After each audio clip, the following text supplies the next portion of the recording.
Wednesdays, we look at live dogs, Sammy. Live dogs, and we've done pretty well here.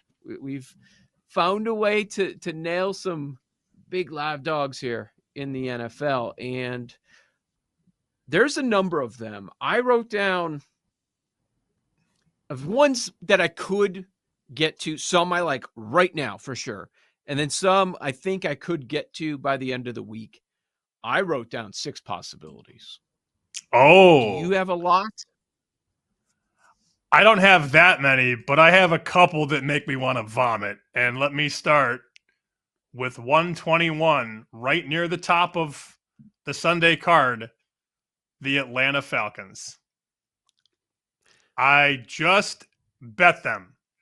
You had the Chargers. I had the Falcons. It was still a pretty good NFL Sunday for your boy, but that was a decision that sort of affected the bottom line on Sunday. Atlanta had every opportunity to win the game against the Chargers. Atlanta outgained them. Atlanta had more first downs, almost doubled the Chargers in first downs, but Kirk Cousins threw 4 interceptions. Cousins back to Minnesota, facing a defense that he knows. Atlanta, I'm sorry, Atlanta is a live dog. People don't want to hear that. Atlanta is a live dog. I wrote down Atlanta. Mm-hmm. They're more so on the maybe list, but I wrote down Atlanta. How much was any of your reasoning Kirk Cousins revenge game? No. It was more so this number is too big, and I don't think Minnesota's that good. Big. They keep finding ways to get these wins, and I'm watching the games. I'm like, they were not the better team on the football field today. They were not the better team on the football field. They did not outplay their opponent, but they end up. See, those are the sorts of edges when you have a great head coach like they do, great play caller in O'Connell. They find ways. They also have a great defensive coordinator in Flores. So maybe you'll lose the game in the box score, but they find ways to win on the scoreboard. But to your point, doesn't mean they're going to win by 5.5 if they do win. They're tough at home. But yeah, I wrote down Atlanta plus 5.5. Are you writing a post-it? Is this a post-it pick? You're muted. My apologies. I muted myself. That's the bet. Yep. That's the bet of Sunday. Atlanta plus 5.5. They're going to win the game outright. Is this going to go down, you think? It opened 4.5. I don't know that it goes to 6, man. I don't. There's a lot of support every week for Atlanta. Atlanta got bet Sunday. Big time. Atlanta actually closed, pick -1 at a couple sharp shops against LA. LA was the favorite all week. And then day of the game, highest limits, we started to see a big push on Sunday towards Atlanta. Yep, I love that bet, 5.5. Now, this is live dogs. Can this team win outright? Yes, Atlanta can win outright. All right, let's state the obvious. Nate Collins talked about it. Let's go there. And this is before we have any injury information, before we have an answer, or let's see what they're doing in practice with Nick Bosa, with Trent Williams. Outside the quarterback, the 2 most impactful players on that 49ers roster. The number's now 4. We took it at plus 5.5. We're taking live dogs.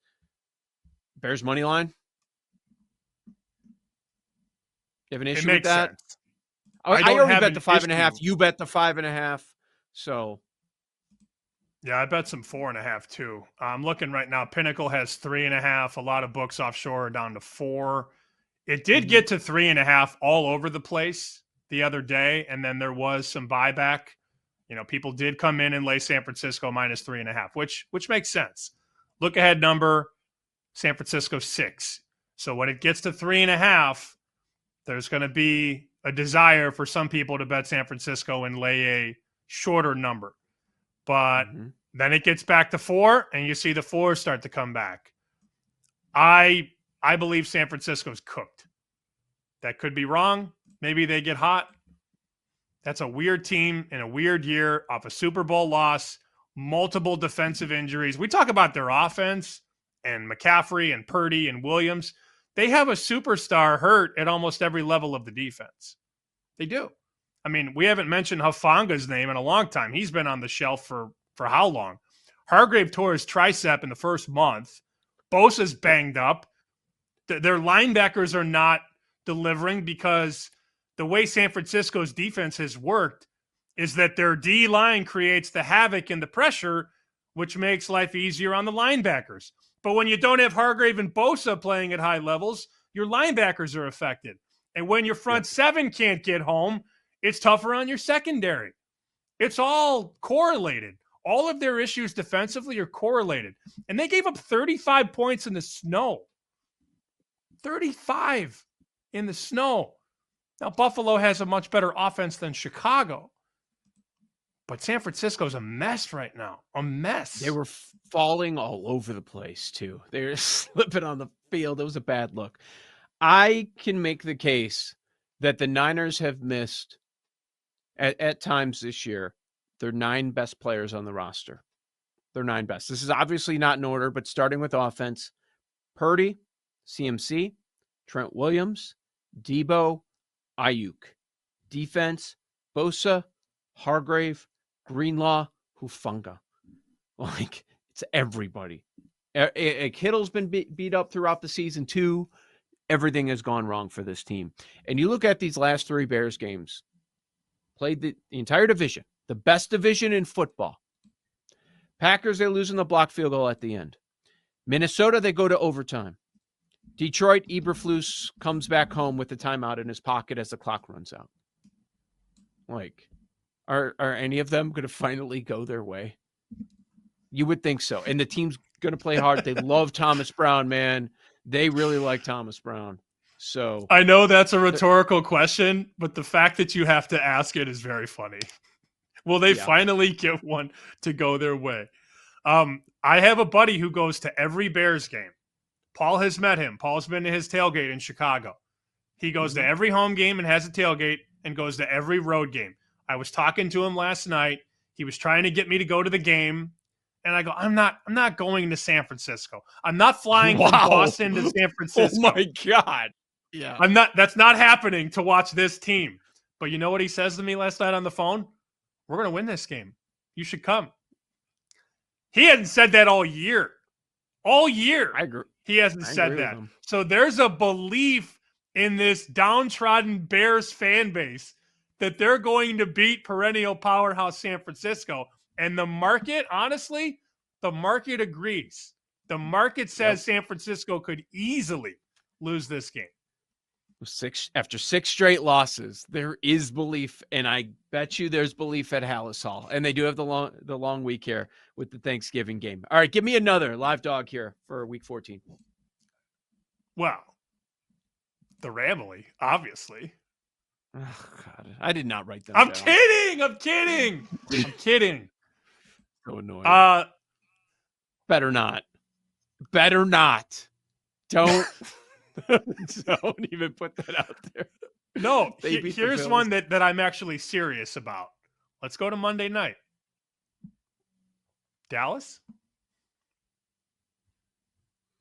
I looked at it, I stared at the number, and I didn't put them down because the only teams that the Bengals are beating this year are bad teams. That's why I didn't put it down. And I could. Is it Drew Lock again? Does it matter? Drew Lock? No, Drew Lock. You mean Cooper Rush? Oh yeah, I had Giants Cowboys on my mind. Yeah, no, that's fine. Yeah. I get it. They've been awful at home. Games in Dallas. I didn't put them down, but I understand it. Cooper Rush and CeeDee Lamb should be able to put up points against this pathetic-ass Bengals defense. As I said rambly, I was looking at our show chat that we have here on the video side, and Paul Aspen, our executive producer, as I said the word rambly, immediately typed the word never in the chat. Never. So I'm glad that this show continues to put 10 toes down on business on the rambly. Bill's got work to do. Bills have to get that 1 seed. It's within reach. So no let up. If you realize the pattern on this show, We are not betting against the Rams every week. We are not. What we do is we let the Rams beat a fluky team or an average team, and then we go against them the next week. Remember they beat the Seahawks? We didn't bet the Rams in that game. And then we came in and we bet the Dolphins the next week. And then the Dolphins beat the Rams. And then the Rams go to New England and beat the Patriots. And and then the next week we bet the Eagles. So after they beat the Eagles, we didn't sit here and say, bet the Saints. So now the Rams beat the Saints and it's and now you got to play a Super Bowl team. This number is only 4.5. Buffalo could destroy that team. Destroy them. Please happen. I would love to see it. And I get it if people are going to say let up. Okay. You can't repeat that performance. Have you watched them this year? Yes, you can. They can't. If you watch Josh Allen, did you see the way they were running the football down their throats? Let's see how this top 5 defense is. We're going to find out. Have you noticed, too, that the Rams struggle against mobile quarterbacks? Look at the games they've lost this year. Kyler Murray, Caleb Williams, Jordan Love, Tua, Jalen Hurts. This is live dogs, Sam. We end up killing the Rams. Not dead dogs. Sorry. My bad. Yes. Is Green Bay a live dog tomorrow night? 3.5. This went from the look ahead of 6. Ton of injuries on the Lions defense. Now their secondary is looking healthier. We'll see what they say today, but we're talking not only Hutchinson, we're talking not only Reader. A couple other defensive linemen go down during that Bears game. So the Lions are really beat up. There's money coming in on the Packers. A lot of angles to talk about with this game, but is Green Bay live? Of course. The number says it. Yep. The adjustment says it. Look ahead, Detroit -6 before Thanksgiving. You have the games on Thanksgiving. They reopened 3.5. Some books are still 3. So, yes, when the number 1 power-rated team in the NFL, and a lot of people's numbers, is only a 3-point favorite at home, that is the market telling you the dog is very live in the game. That goes without being said. I wrote down 3 more. Tell me if you like any of them. I wrote down the Browns getting 6.5 at Pittsburgh. Now, the sharper books have 7. They have a 7 on this, but it's one of those, okay, Steelers laying a massive number. We know we want Tomlin as an underdog, but do we want him in a division game laying nearly a touchdown? The Seahawks are a dog to Arizona. Seahawks getting 2.5 under the radar, 3 straight wins for Seattle, and you got Arizona laying points, nearly a field goal. And then we've got an AFC West matchup. It's Mahomes, and it's more than a field goal again. This time it's the Chargers. Now, I would not recommend this to anyone until I know that Ladd McConkey is in. Because without him, I don't know if they're going to be able to do anything on offense. He is their offense right now with this Dobbins injury. But those were a few others that stood out. Browns getting nearly a touchdown. Seattle plus 2.5 divisional game. Chargers 3.5 or 4 at KC, but only in consideration if McConkey's in. I think every dog is live except for Carolina, the Ramily. I look at a lot of dogs this week and think, oh, they could win. They could win. Oh, that team could win. Maybe not Vegas either. Of the 3 you just threw out there, Cleveland. Can we do Cleveland? I know. This is the time. Now, to win, I don't know. Taking 7 and making it a game, Pittsburgh laying 7 now. Jameis versus Russ. I can't wait. It's Please, Lord, deliver me from pick 6s.